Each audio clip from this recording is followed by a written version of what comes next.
sangat besar sekali jumlah anak putus sekolah di Papua. Putus sekolah. Putus sekolah.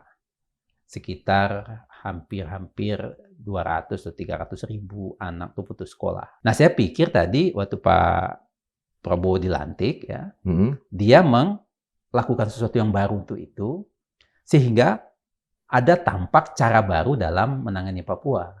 Itu belum kelihatan? Ternyata tidak ada, kan? Pemerintah memperbarui undang-undang otonomi khusus. Ya, kan? Ya. Jadi 6 provinsi. Papua dari 2 provinsi jadi 6 provinsi. Tapi sampai hari ini, Indra pernah dengar nggak ada yang menjelaskan untuk apa provinsi itu? Tidak ada. Tidak ada. Perancang undang-undang menyampaikan ke saya waktu saya tanya di DPR, ini maksudnya apa ini? Supaya ada badan tersendiri untuk ngurus Papua itu. Nah, yang dibuat adalah ditaruh di bawah wakil presiden. Nah, kepala hariannya memegang banyak jabatan. Dia deputi di kantor wakil presiden, pejabat gubernur juga, apalagi sehingga dia nggak maksimal bisa mengurus itu. Akibatnya badan itu juga tidak dikenal orang. Jangan-jangan pemerintah berpikir begini saja sudah cukup mengurus Papua.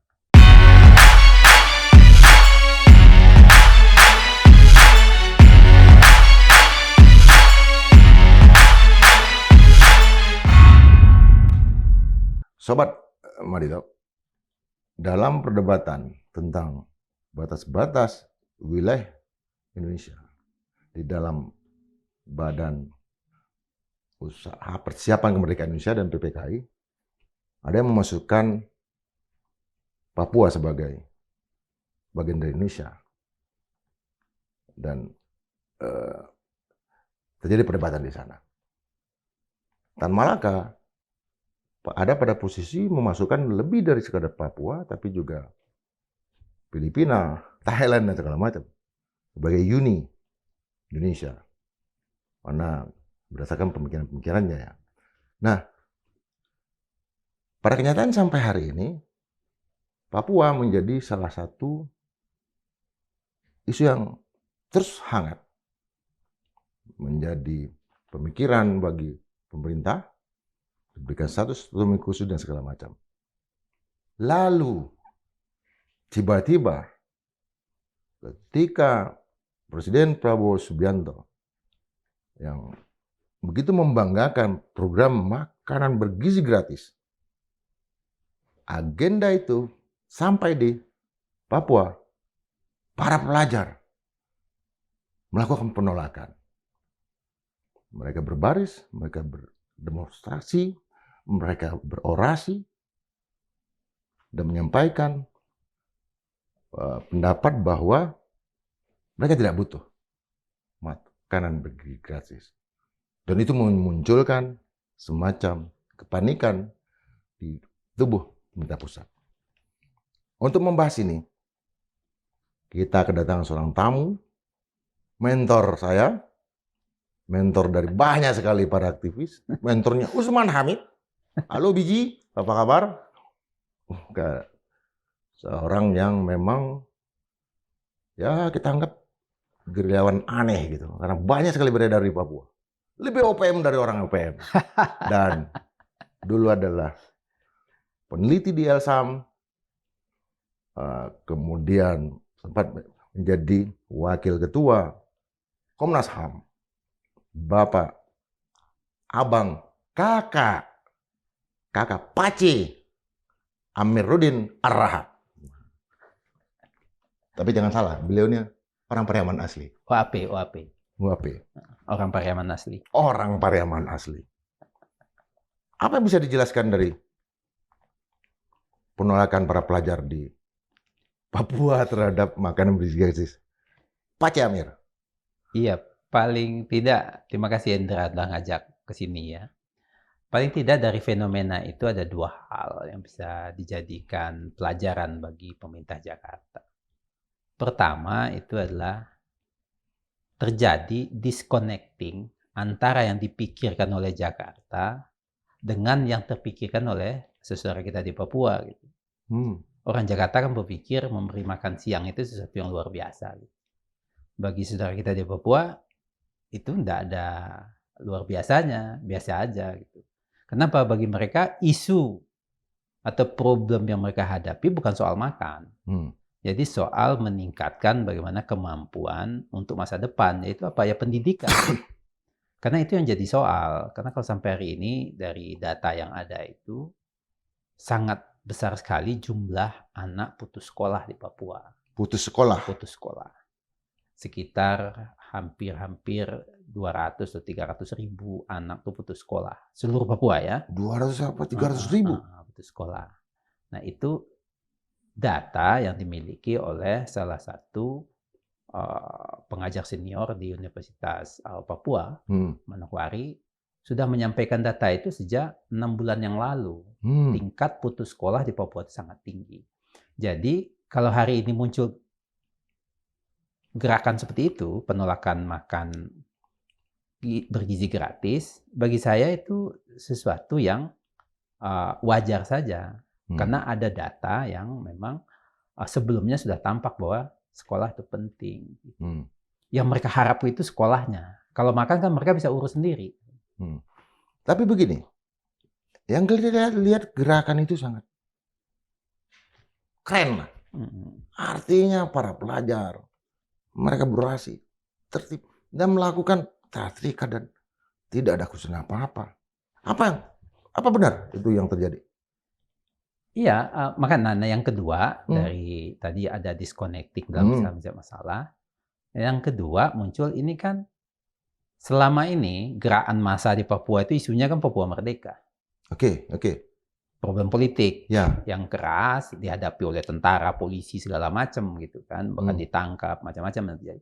Hari ini mereka mengangkat persoalan yang tidak politik seperti itu. Ini persoalan program pemerintah yang tidak tepat sasaran dengan kebutuhan di keseluruhan Papua itu. Nah, bagi saya melihatnya ini kecerdasan dari siapapun lah ya yang mengorganisir gerakan ini satu kecerdasan dalam memilih isu, sehingga isu ini menjadi perhatian semua orang dan tidak ada yang menduga kan bahwa isunya akan seperti itu. Nah, setiap hari di Papua itu kan, saya itu kan setiap hari berkomunikasi dengan saudara di Papua itu isunya selalu yang politik. Nah, hari ini makan gratis kok yang ditolak. Dan dia minta pendidikan. Nah, sementara pendidikan gratis itu kan hak setiap warga negara yang dijamin oleh konstitusi. Perintah Konstitusi Republik Indonesia kan mencerdaskan kehidupan bangsa. Ada 20% anggaran. Wajib untuk pendidikan. Nah, dana otsus seharusnya juga mengalir ke situ. Tapi putus sekolah tinggi, banyak sekolah tidak berfungsi karena gurunya tidak ada, terutama di pedalaman-pedalaman. Sebenarnya yang diangkat anak-anak Papua ini sangat penting isunya ditangani dengan lebih cepat, komprehensif oleh Jakarta. Artinya apa? Di Papua masih ada program tersendiri, gitu. Nggak cukup dengan kasih makan bergizi gratis itu. Tapi kalau kita lihat ini, istana kelihatan, saya sendiri membaca, ini keterlaluan. Menjawab seolah-olah ini masalah yang umum. Lex generalis. Padahal kita tahu bahwa ini lex spesialis dari dulu. Ada ketidaktahuan, knowledge dari Jakarta ini, dari istana ini yang tidak terisi nih. Apa yang terjadi dengan begitu banyak yang pejabat negara yang berkomentar terhadap itu, dan menurut saya mereka tidak tahu apa-apa dan negatif. Iya, bisa terjadi sebenarnya hampir dari dalam 20 tahun terakhir, selama 10 tahun terakhir juga, itu adalah yang dibaca oleh orang dari Jakarta itu kan cuma permukaan aja. Tapi yang terjadi sesungguhnya di lapangan itu apa? Tidak ada yang mendalami itu. Saya kan 25 tahun dalamin Papua, jadi banyak mengerti. Tapi yang pegang jabatan nggak ngerti itu. Itu satu. Yang kedua, selalu ada sikap denial gitu, apa? Membantah gitu. Oh enggak, begini. Kenapa dia begitu? Ya karena dia tidak mengerti lapangan. Nah, ini kan implikasi dari disconnecting tadi itu, diskonitas tadi, ketidakmenyambungan itu. Misalnya begini, tahun 2020 yang lalu, 2021 itu, pemerintah memperbarui undang-undang otonomi khusus. Ya kan? Jadi 6 provinsi. Papua dari 2 provinsi jadi 6 provinsi. Tapi sampai hari ini, Indra pernah dengar nggak ada yang menjelaskan untuk apa provinsi itu? Tidak ada. Nggak ada. Nah itu. Jadi dibuat provinsi, tidak ada satupun pejabat yang mampu menjelaskan provinsi ini sasarannya apa. Ya kan? Akibatnya apa? Ya masyarakat di Papua juga tidak mendapatkan informasi yang cukup. Lu orang bikin provinsi baru, apa sekedar ngasih-ngasih jabatan, atau ada sasaran yang mau dicapai dengan provinsi ini? Apa? Kan kita nggak pernah dengar itu. Ya. Nah, inilah yang mengakibatkan mungkin juga ada laporan-laporan dari bawah sana yang sifatnya permukaan juga gitu. Dan itu yang dikonsumsi oleh Jakarta. Kalau kita lihat, dulu ada banyak sekali kelembagaan politik di Jakarta, termasuk di kantor wakil presiden, yang mengurus masalah Papua. Sekarang, apakah masih ada? Saya tidak pernah mendengar pemerintahan baru ini, pemerintahan Prabowo, mengumumkan dia akan melakukan sesuatu untuk Papua secara lebih terstruktur ya. Tidak ada. Nah, zaman Pak Jokowi terakhir itu kan ada yang namanya Badan Percepatan apalah itu pembangunan Papua, dikoordinir oleh kantor wakil presiden. Kantor wakil presiden ya? Tapi itu juga tidak kedengaran kerjanya. Terakhir aja Pak Ma'ruf Amin ke sana. Betul. Ya, datang ke sana tapi nggak maksimal lah. Dia mau ke titik A, nggak berhasil, pindah ke titik B gitu lah. Nah, kenapa?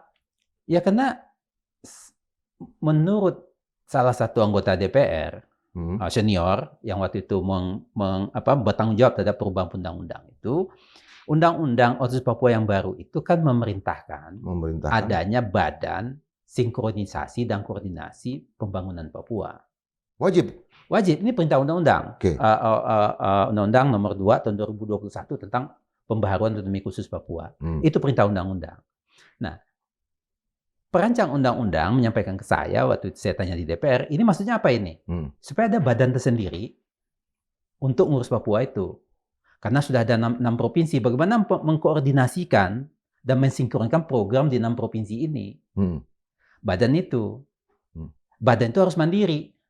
Nah, yang dibuat adalah ditaruh di bawah wakil presiden. Nah, kepala hariannya memegang banyak jabatan. Dia deputi di kantor wakil presiden, pejabat gubernur juga, apalagi sehingga dia nggak maksimal bisa mengurus itu. Akibatnya badan itu juga tidak dikenal orang hasil kerjanya. Nah, saya pikir tadi waktu Pak Prabowo dilantik, ya, dia melakukan sesuatu yang baru untuk itu, sehingga ada tampak cara baru dalam menangani Papua. Itu belum kelihatan? Ternyata tidak ada kan? Belum ada sampai hari ini. Nah, karena itu tidak ada, makanya terjadilah anak-anak itu. Di DPR kan sebelumnya juga ada koordinasi teman-teman DPR atau DPD untuk masalah Papua. Sekarang tidak ada juga? Sekarang setahu saya, terakhir saya bertemu dengan beberapa anggota DPR dan DPD asal Papua itu, saya dengar tidak ada lagi.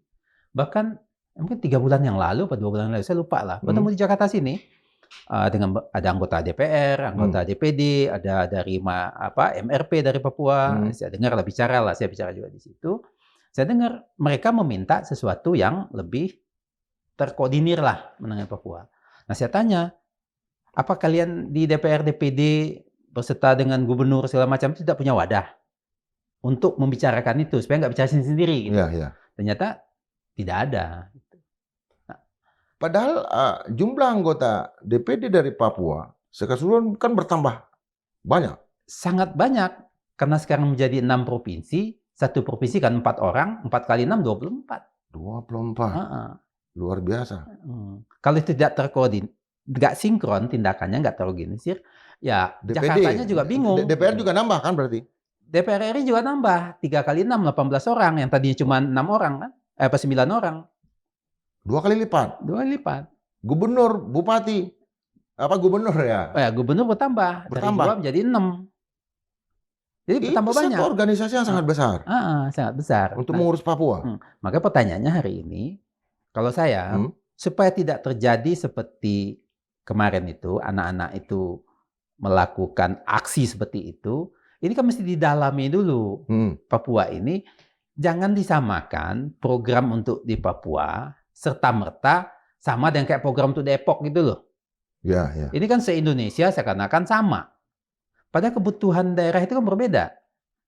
Apalagi Papua kan, misalnya begini, di pedalaman Papua, misalnya taruhlah di Kabupaten Lanijaya gitu. Lanijaya ya. Anda mau nyediain makan gratis apa? Bingung saya tuh. Nah, ini kan, Apalagi di Yaukimo. ini sama tuh, Lanijaya, Ya, di Yaukimo ya. Yaukimo, Duga, Orang masih tinggal di ya kan, di pohon. Membramo Tengah, ya kan? Ya. Apa makanannya? Ya, apa? Talas kah? Ubi kah? Orang sekolahnya aja nggak ada. Sekolahnya dia nggak ada. Nah, jadi kalau itu data didalami dengan baik, ada tempat untuk mensinkronkan program-program itu. Nah, sehingga program itu menjawab masalah yang betul ada di lapangannya, gitu. Bukan hanya program bisa dipaksakan dari Jakarta. Artinya kegerakan yang dilakukan oleh para pelajar ini itu adalah gerakan spontanitas kah atau dikoordinasikan dengan sangat baik? Kalau saya melihatnya nggak penting lagi dia spontan atau dikoordinasikan. Oke. Yang penting pesannya sudah jelas kan? Jadi ini kan soal pesan dalam politik. Ya, ya. Nah, pertama dia menyampaikan pesan bahwa program itu di Papua tidak mendapatkan tempat yang tepat. Itu satu. Yang kedua, Papua punya mau yang lain. Dan dua-duanya adalah tanggung jawab pemerintah, kewajiban pemerintah menurut konstitusi. Dan dua-duanya mesti dijawab kan? Mereka membutuhkan. Artinya begini, bahkan ketika itu dipaksakan untuk jalan dan segala macam, lalu anak-anak ini nggak makan, berarti akan ada mogok makan para pelajar. Iya. Terhadap makan. Ya kalau anak-anak itu nolak makanannya, mubazir kan? Iya, iya. Kan itu kuncinya. Kalau begitu, Pak C, apa yang harus dilakukan oleh pemerintah pusat? Menurut saya segera ambil langkah. Ini kan besok katanya gubernurnya kan udah dilantik nih. Ya, ya. Di retreat dulu.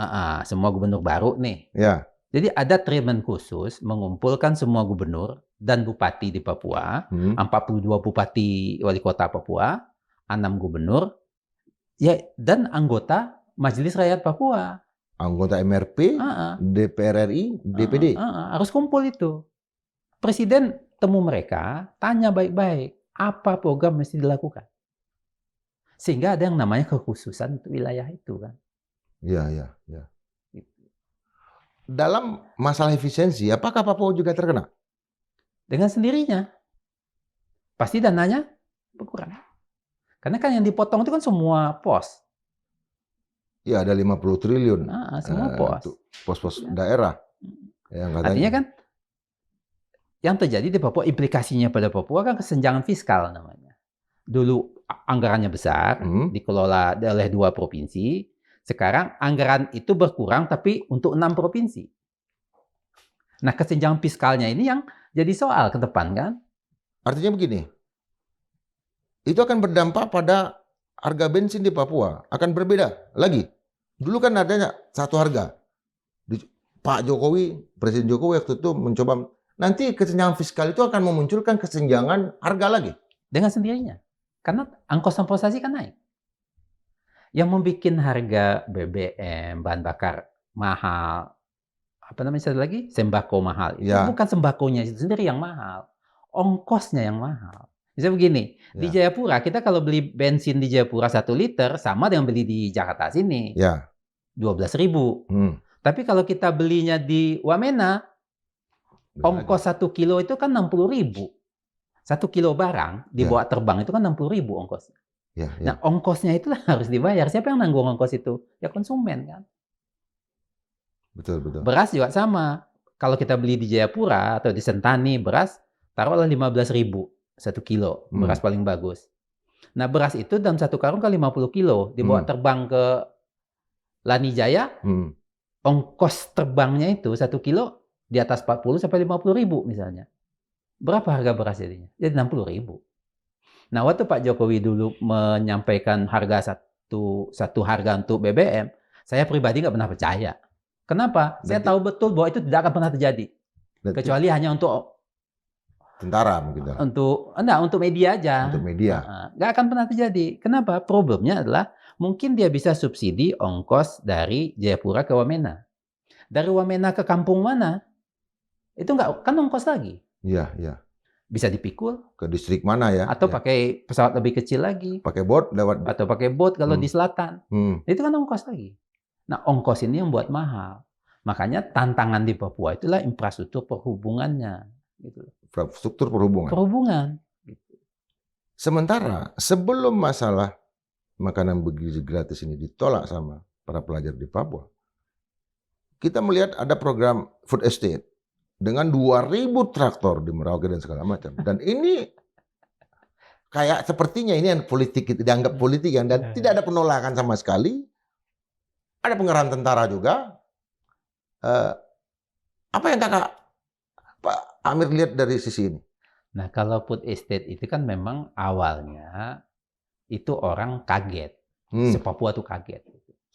Tiba-tiba ada seorang pengusaha dari Kalimantan ya, pameran menurunkan ratusan traktor, beko, habis itu datang pejabat-pejabat dari militer datang ke sana, itu orang kaget ini apa semua. Begitu mereka mulai paham, muncul opini menolak. Menolak kan semakin keras sampai hari ini. Sampai hari ini? Keras juga sampai hari ini. Bahkan beberapa pastor Katolik ya. Ya, Katolik ya. Yang orang lokal jadi pastor Katolik itu keras menolak dan beberapa pendeta juga menolak. Tokoh-tokoh Papua banyak menolak. Artinya begini, food estate itu juga hal yang tidak terkomunikasikan dengan baik lah sebenarnya itu. Kan masalah di Papua ini kan semua tanah ada tanah adat. Iya. Tanah ulayan. Food estate itu mau ditaruh di mana? Jadi food estate itu kan problemnya kan sudah panjang itu. Ya. Itu kan bermula sejak SBY jadi presiden. Ya. 2009, 2010 lah itu. Nah dulu itu kan ditaruh di daerah Merauke itu. Ya. Kabupaten Merauke. Saya pernah ke sana, mau keliling dari Kabupaten Merauke. Tapi waktu itu kan dorongan pemerintahnya nggak terlalu kuat. Nah sekarang kan maunya presiden nih. Sehingga masuk kekuatan besar seperti itu. Makanya ketika ada satu menteri mengumumkan akan ada transmigrasi untuk Papua, itu langsung jadi masalah. Kenapa? Kan begini Indra, kalau orang mengerti yang namanya pertanian modern aja, sehebat-hebatnya mekanisasi pertanian, 1 hektar itu paling tidak 2 orang. Itu udah hebat betul, udah kayak di Jepang kita itu. Ya. Nah kalau orang Indonesia ini 1 hektar bisa 5 orang jagannya. Nah kita taruh aja 2 orang 1 hektar. Kalau 1 juta hektar berapa orang akan nambah? 2 juta orang. Sementara penduduk Merauke yang sekarang jadi provinsi Papua Selatan itu penduduknya cuma 400.000. Iya. Anda bisa bayangin kan? Iya. Problem demografi apa yang akan terjadi kalau program itu dipaksakan tanpa perencanaan yang matang, bukan perencanaan bagaimana kebunnya dibikin, tapi perencanaan demografinya akan seperti apa ke depan. Nah ini yang jadi pembicaraan tokoh-tokoh Papua dan juga masyarakat di bawah. Artinya kalau secara demografi, sensus penduduk, kan jumlah dalam tanda kutip warga pendatang jauh lebih besar sekarang daripada penduduk asli Papua. Iya. Ini akan memunculkan persoalan-persoalan baru. Iya, persis. Apa yang disebut dengan aboriginisasi? Nah itu yang jadi isu yang dikemukakan oleh tokoh-tokoh Papua sekarang. Ya, Kak Amir kan saya perlu jelaskan kepada Sobat Marilog, kami dulu mendirikan yang disebut dengan Perhimpunan Masyarakat Jakarta Peduli Papua, Pokja Papua. Inisiatornya, boleh saya katakan, 4 orang Minang. Amiruddin Ar-Rahab, Andrinov Caniago, Philip Jusaria Formonte, Indra J. William. Ada juga Usman Hamid di sana, ada Patra Emzen di sana, ada Pendeta Emi Sartian, ada Wallace Krenak, ada Frans Mandagasi, dan kami selama 5 tahun lebih mengurus Papua dengan sangat gagah berani. Sangat gagah berani. Kami datang semua, pokoknya semua persoalan. Tapi setelah itu, kita kembali ke kehidupan profesional. Artinya kenapa saya menyampaikan itu tadi, ya karena seolah Papua itu tanah adat kami. Oke. Jadi, ke depan Papua ini seperti apa? Kalau kita bayangin, apakah dibutuhkan pembaruan lagi undang-undang otonomi khusus? untuk mengkerangkakan tadi bahwa harus ada titik sambung, harus ada konektivitas dengan pusat tadi, supaya pusatnya tidak buta, tidak gagu, tidak gagap, bikin kebijakan yang orang tolak. Ya, makanya kan ke depan sangat tergantung kepada kemampuan berkomunikasi yang lebih baik dari pembuat kebijakan di Jakarta. Kita jadi gini, otonomi khusus sebagai kerangka awal itu cukup untuk memulai pembicaraan ke hal-hal yang lebih lanjut itu. Ya. Ya kita beranjak dari situ. Makanya tadi saya katakan, ini ada 6 provinsi sekarang. Ini kan infrastruktur politik provinsi ini. Ya, infrastruktur politik. Seharusnya ini kan dimaksimalkan untuk upaya menjalin komunikasi yang lebih dalam dengan tokoh-tokoh Papua itu. Dan juga anak-anak muda. Papua yang sekarang ini, kalau ada orang masih anggap, oh Papua kurang pandai segala macam, hari ini anak-anak muda Papua jauh lebih pandai daripada anak-anak Jakarta. Jauh lebih pandai. Itu betul. Bahkan sekolahnya pun sekarang bukan lagi hanya di Jogja, sekolahnya sekarang di Jerman, di Amerika, di Belanda, di Jepang, banyak lulusan luar negerinya. Dan itu cerdas-cerdas. Dan juara-juara. Nah, tapi kan mereka ini punya politik itu selalu ada imajinasi di dalamnya. Nah, mereka punya imajinasinya sendiri. Nah, imajinasi itu yang harus disambungkan dengan masa depan Indonesia juga akan seperti apa. Ya. Misalnya begini, kalau demokrasi di Indonesia yang begini-begini aja, teman-teman di Papua nggak percaya dengan sistem demokrasi yang begini-begini ini, misalnya. Karena harus dijelaskan ke mereka seperti apa yang mereka mau pastikan. Gitu. Makanya kemarin misalnya kayak pilkada kemarin di Papua itu kan, masih ada perang antar kandidat akhirnya berkelahi, ya kan?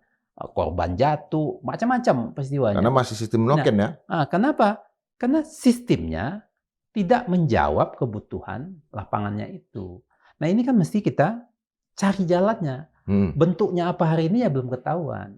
Nah persis kayak hari ini kan kita lihat di Aceh lah hari ini ya kan. Kan problem yang sama diselesaikan, kan? Selesai hari ini. Setelah 20 tahun proses perdamaian Aceh, Panglima GAM hari ini jadi kawan kita ya. Jadi gubernur. Panglima Muzakkar. Kan nggak kebayang 15-20 tahun yang lalu. Nah sama juga kayak Papua ini. Nah tapi perbedaannya kan Aceh dulu masuk dengan infrastruktur politik yang terbatas satu provinsi. Di Papua sudah ada 6 provinsi ini. Ini kan nggak bisa surut, ya kan? Nah bagaimana ini jadi nggak bisa dibubarkan ya? Nggak bisa. Kalau dibubarkan orang marah juga nih kan? Marah, ya. Sekalipun ada aturannya. Bagaimana ini menjadi modalitas untuk membicarakan hal-hal baru. Nah, pertanyaannya memang di kantor presiden sekarang, ya, atau di kantor menteri yang mana saya nggak tahu, apa formulasi untuk Papua ini? Supaya nggak kaget-kaget terus setiap hari kan? Harus ada kelembagaan ya di tingkat pusat. Semestinya ada. Undang-undang sudah memerintahkan itu. Nah, tapi bagaimana meng-create itu kan? Menurut kakak, bagaimana caranya? Ya kalau pengalaman saya dulu, saya kan pernah tugas di kantor wakil presiden juga. Itu juga urusannya di Papua kan. Nah, ini memang untuk urusan Papua ini diperlukan titik sinkronisasi di level atas. Sehingga masing-masing kementerian atau badan itu nggak buat main sendiri-sendiri gitu loh. Nah ini terjadi protes soal makan siang gratis ini terjadi karena satu instansi dengan instansi lain di lapangan itu mungkin nggak nyambung, gitu kan? Nggak nyambung. Gitu. Akibatnya ya dia bereaksinya seperti ini kan? Nggak nyambung itu apa? Apakah provinsi siap? Apakah kabupatennya siap? Instansi yang lain? Yang saya melihat sendiri, jangankan di Papua ya. Ketika Kota Pariaman berpisah dengan Kabupaten Padang Pariaman, masalah ibu kota Kabupaten Padang Pariaman di Rimbo Kalam, itu lama sekali baru selesai kantor bupatinya. Nah infrastruktur politiknya ada. Apakah infrastruktur provinsinya udah ada? Belum. Nah makanya kan, kalau itu dijadikan infrastruktur politik yang memadai untuk menyelesaikan yang lain, kan semua itu harus lengkap. Pertanyaan saya hari ini Indra ya begini. Anda bisa bayang nggak, di tempat lain nggak terjadi nih. Satu pengadilan negeri masih mengurus 3 kabupaten. Satu pengadilan negeri masih 3 Iya, kabupaten. ya kan? Ini kan soal, artinya apa? Instansi di Jakarta yang membuat provinsi, kabupaten ini yang baru, belum siap dengan itu, atau tidak menyiapkan untuk itu. Nah, hari ini pemotongan anggaran, Makin ya kan? acak dulu. Nah, itu satu contoh. Nah, Iya, yang kedua iya, nih, iya. ini kan 6 provinsi. Ya, Di Republik ini setiap provinsi ada poldanya kan? ada. Di Papua nggak ada loh. Di Papua Selatan itu belum ada poldanya. Belum ada Polda. Jadi Pertanyaan saya, kantor gubernurnya udah ada belum? kantor gubernurnya masih numpang. Masih numpang. Kantor DPRD-nya numpang semua. Nah, semestinya kan, kalau maka saya berkatakan sama satu teman lah di DPR RI. Saya bilang, waktu you menyetujui itu, you nggak tanya. Saya bilang sama Presiden waktu itu. Kalau kami bikin ini, anggarannya udah ada belum? Ya, ya. Kalau nggak ada, gimana sih? Makanya waktu Pak Wakil Presiden Maruf Amin datang ke Papua, seharusnya itu meresmikan peletakan batu pertama pembangunan kantor gubernur di satu provinsi yang baru itu. Ya.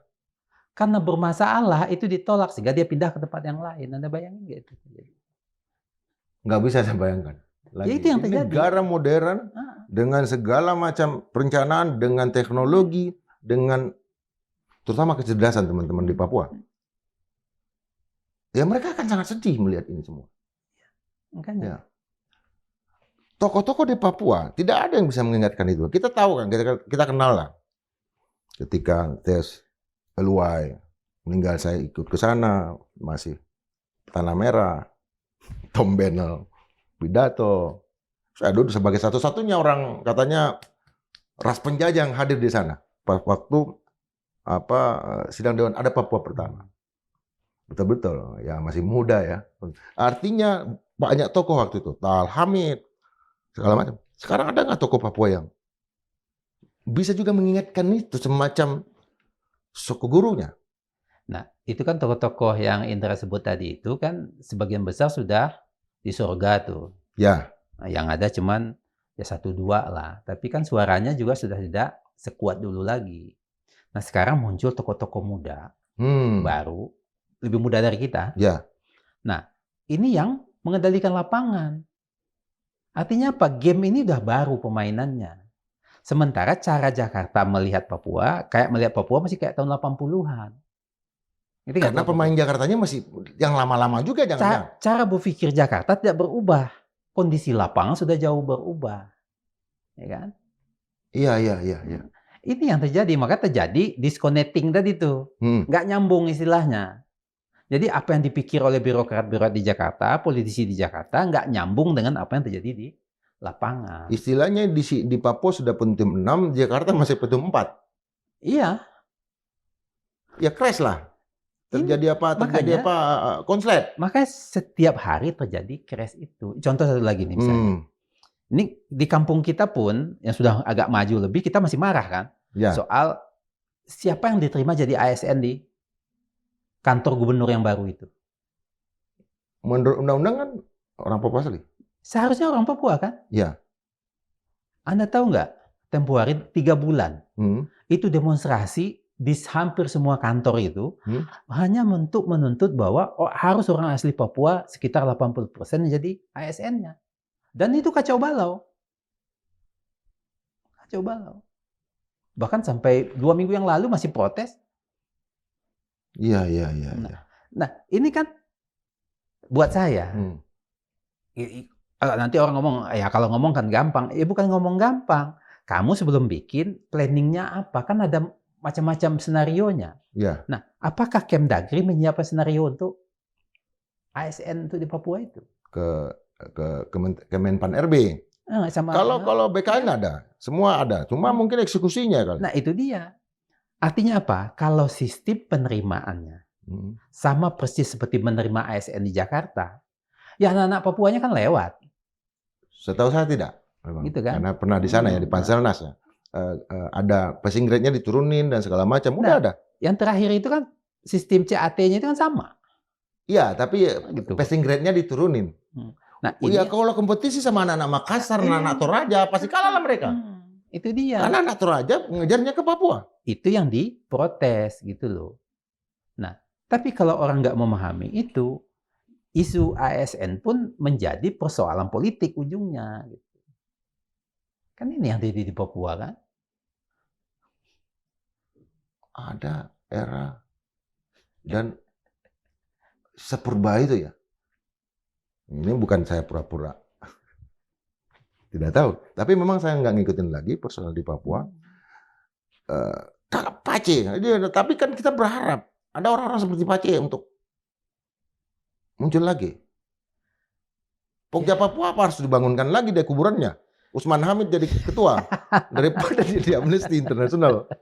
Nah, pertanyaannya hari ini, apakah orang dalam pemerintahan kadang-kadang kan ada merasa tahu semua hal? Iya, iya. Nggak mau lagi mendengar orang lain. Kan Indra lihatlah cara mereaksinya begitu. Karena dulu ketika kita bertemu dengan mahasiswa-mahasiswa Sabang Merauke, saya sering ketemu di Jawa dan segala macam. Kecerdaan, cara mereka berpikir udah jauh lebih canggih daripada kita. Sekarang dengan pemain-pemain baru dan kita nggak tahu, tapi saya lihat makin gagah-gagah. Bahasa mereka yang bagus dan kemampuan bahasa asing mereka juga luar biasa. Channeling yang mereka bikin ke luar negeri makin terbuka. Kakak kita senyum-senyum aja dari tadi. Nah, karena gini, ya. Karena sebagian besar saya mengenal tokoh Papua ini, ya. Apalagi yang muda-muda yang baru-baru ini, yang baru, saya kenal semua. Ya. Tapi kan Jakarta, sebagian pengambil kebijakan Jakarta kan nggak mau mendengar mereka. Ini kan persoalan ini. Ada yang mengatakan bahwa Papua ini terlalu banyak mintanya. Saya bilang, ya negara ini dibikin sebesar ini, ya orang pasti banyak minta. Ayo kalau pegang kendali pengambil kebijakan, ya lu harus dengar. Ya dengar aja dulu, gitu kan. Kalau mendengar aja nggak mau, gimana? Nah, walaupun nada bicaranya ada yang tinggi, gitu ya, ada yang marah-marah, tapi ya dengar aja. Karena memang orang Papua sukanya begitu. Itu gunanya berbicara. Kamu duduk di pemerintahan kan. Ya. Nah sekarang terjadi restrukturisasi kementerian nih. Ya. Nah saya juga nggak tahu nih apa sudah ada atau belum. Nah kalau dulu itu kan yang ngurus Papua itu di Menko Polhukam. Ya. Nah apakah sekarang diurusnya di mana? Di Menko Polhukam atau di Menko Hukum dan HAM? Menko ada dua. Iya, yang kita dengar dari Pace Natalis Pigai itu justru masalah grasi apa itu terhadap kriminal, lalu bukan terhadap lo kan orang Papua kok digituin lagi gitu kan, masa seolah-olah yang kriminal itu orang Papua dan ini akan ada bujakan khusus. Itu apa yang terjadi itu? Itu kan Menko Yusril yang menyampaikan. Ya, saya tanya juga lah sama teman di Kementerian HAM itu maksudnya apa? Dia bilang ini amnesti untuk orang yang sudah ditangkap untuk dibebasin.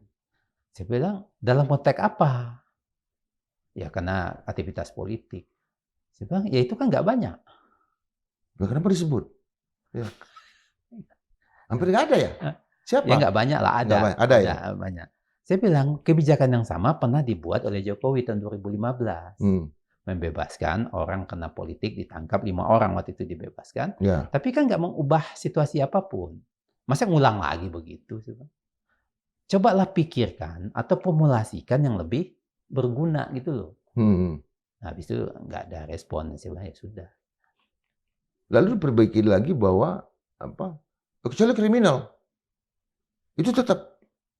Jadi kita tahu Papua ini wilayah yang sangat besar. Luasnya 3,5 kali Pulau Jawa ya. Dan dulu ada salju. Ada emas, ada tembaga dan segala macam. Ada Freeport juga di sana.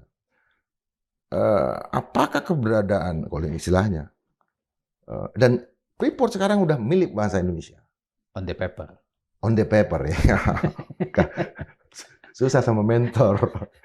Tapi maksudnya adalah kenapa untuk Freeport, tembaga dan segala macam, pemerintah sangat aktif. Bahkan kita tahu sampai hitungan sennya.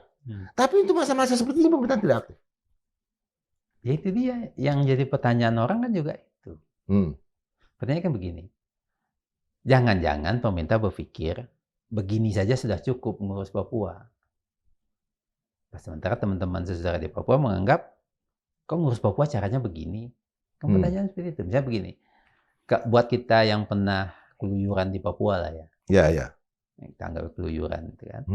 Kalau orang Papua berdiri di Jalan Tamrin dan dia melihat gedung-gedung tinggi begitu, ada orang menjelaskan dia bahwa ini sebagian datang dari kekayaan Papua, marah nggak? Pasti marah mereka. Marah. Ya kan? Itu kan bayangan saja seperti Hatta dulu di Amsterdam melihat kemajuan bagaimana Belanda di awal abad 20 itu. Dia bilang ini kan datangnya dari Hindia Belanda. Marah dia kan? Jadi aktivis dia. Nah ini kan sama. Kenapa? Karena ada imajinasi dia. Kalau di Jakarta bisa dibangun sebagus ini, kenapa di tempat gua nggak ada? Apalagi yang pergi ke New York segala macam. Ini juga dari Papua. Nah sekarang ada anak-anak muda Papua yang sekolahnya bagus-bagus, kan? Dan dia punya pengetahuan bagus, komunikasi dengan alat di tangan hari ini bisa cepat. Bahkan ada informasi begini ya, terjadi sesuatu di Papua. Orang pemerintah Jakarta belum tahu loh. Orang di Jenewa udah tahu, udah tanya ke saya. Yes, itu betul. Artinya apa itu? Kesiapsiagaan orang yang menangani pemerintahan untuk mengurus isu yang berkembang di Papua tertinggal jauh dari kecepatan anak-anak Papua berkomunikasi keluar. Vanuatu udah berteriak. Nah, itu kan Palau udah berteriak. Nah, Fiji udah berteriak. Itu yang saya bilang tadi, situasi sudah berubah banyak. Jadi perkembangan sudah digital, tapi cara berpikirnya masih analog gitu dalam mengurus Papua itu. Nah, ini yang membuat selalu disconnect dia selalu. Kakak tahu menertawakan Jakarta ini, dan saya juga ingin menertawakan itu. Modernisasi gerakan yang dilakukan pelajar di Papua ini mencengangkan. Kemampuan mereka orasi, gaya mereka yang sangat alami, tetapi juga tertib. Bahwa seolah-olah bagi mereka ini sesuatu yang sering mereka kerjakan, bukan yang pertama kali. Itu datang dari mana kekuatan itu? Ya pasti kan sudah bertahun-tahun anak-anak SMP atau SMA itu nonton demonstrasi kan di Papua. Dan melihat. Dan dia belajar pasti kan. Kan hampir tiap minggu di Jayapura, di Sorong, di mana itu demonstrasi. Pasti dia lihat. Satu. Yang kedua, hari ini informasi dari mana aja bisa mereka dapat kan. Dan mereka tahu bahwa handphone itu senjata. Mereka dapat. Dan mereka punya imajinasi yang berbeda dari anak-anak yang di Jawa kan. Ya. Cara mereka memformulasikan, cara berpikirnya kan jadi matang dengan pengalaman real seperti itu. Apa bedanya dulu zaman kita mahasiswa ngadapin pemerintahan Orde Baru? Ya. Semuanya tertutup, kan ada akal aja bikin macam-macam. Karena kita lebih cerdas, karena IQ-nya lebih tinggi. Nah itu. Anak Papua sekarang berkembang seperti itu. Ya. Dulu demonstrasi di luar kampus nggak boleh, takut tangkap tentara. Kita bikin di dalam kampus kan. Betul. Tentaranya nggak bisa masuk. Nggak bisa masuk. Lama-lama kamu luber keluar kampus. Ya. Nah di Papua kan seperti itu juga. Dimulai di Uncen. Uncen melebar kemana-mana. Nah itu yang tadi yang saya katakan. Bagaimana memaknai perkembangan hari ini di Papua dengan cara yang lebih baik. Sehingga Jakartanya juga bisa nyambung gitu. Nah ini memang dibutuhkan orang-orang yang bisa berkomunikasi, orang yang punya pengalaman lapangan, yang mengerti Papua itu. Sehingga saya dan semua satu kementerian saya bilang Papua nggak bisa diurus dengan sambilan. Ya. Dia harus diurus 24 jam. Kalau mengurus Papua orang itu hanya tugasnya ngurus Papua aja. Nggak bisa disambilkan. Oh si A jabatannya ngurus ini ABSDF tapi juga ngurus Papua, nggak bisa. Orang kita urus 24 jam aja belum tentu nyambung kok. Kenapa? Karena perbedaan itu sangat tampak. Misalnya beginilah, orang kan banyak nggak sadar orang Jakarta. Orang Jakarta masih tidur jam 4 pagi. Di sana aku jam 6 pagi. Mereka lebih dulu. Udah bangun dia. Artinya Kalau mereka ada terkoneksi dengan dunia dengan dunia lebih cepat. lebih cepat. Makanya saya selalu bangun jam 2, jam 3 Gitu loh. dulu. Apa? Kalau ada berita internasional, Mereka duluan. dia udah denger. Nah, Jakarta orang masih di bawah selimut jam 4 pagi. Baru 4.30 orang bangun subuh kan? Itu aja sudah membuat kita harusnya mempertimbangkan hal-hal yang sifatnya spesifik. Nah, tapi kadang-kadang memang inilah problem orang Indonesia, karena imajinasinya tentang Indonesia itu terbatas. Dulu, saya tidak tahu apa komunikasi terakhir ya, Pak Yohanes Surya, kan membawa anak-anak Papua sebagai juara Olimpiade, matematika dan segala. Tetapi itu ada tangan-tangan tidak menghentikan itu. Saya juga komunikasi, tapi saya nggak tahu. Mudah-mudahan selalu lupa lah, saya nggak ingin cerita lah. Apa orang Indonesia? Artinya rezim otaknya yang tadi sangat tertinggal itu tidak ingin melihat Papua jauh lebih maju dari Indonesia. Tidak tahu. Wallahu alam. Oke. Kalau Kakak Amir begini, saya Madilog ini sangat kejam dan nggak pernah tersenyum. Tapi dia tersenyum karena ya sudahlah. Tapi Sobat Madilog, kita membicarakan Papua sambil, karena memang begini cara orang Papua berbicara. Gigi mereka lebih kelihatan daripada bibirnya. Kalau kita ke Papua, lihat, saya dijaga sama orang seluruh. Nama Indra J. Pili yang di Papua, saya kasih tahu, Indra J. Kasiepo. Indra J. Kasiepo. Yang memberikan adalah Victor Kasiepo sendiri. Dan di sana dijaga oleh suku Asmat. Karena mereka Islam. Kakak, di sini makan. Di sini kita Islam semua. Artinya mereka sangat mengerti.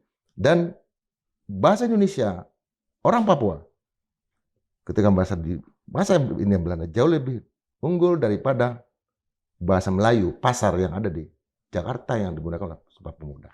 Jadi, ke Papua kita akan belajar. Menoleh ke Papua. Melanesia, itu rasa mungkin yang bagi mereka ada jauh lebih maju daripada yang lain. Kita masih berbicara tentang suku, tentang Melayu tua, Melayu muda, Majapahit, Sriwijaya, Krisempung Gandring. Tapi mereka imajinasinya tadi muncul dari lautan Pasifik, naik enggak. Kita bicara masalah burung Garuda, mereka merasa jauh lebih gede lagi burung Garudanya karena bisa membawa es di kepalanya. Dengan Kakak Amir Rahab, kami akan culik beliau dalam kesempatan berikutnya. Tidak hanya untuk masalah Papua. Supaya dia nggak tersenyum dengan cara seperti ini. Agak sinikal terhadap Madilog. Dan tetap berpikir merdeka 100%.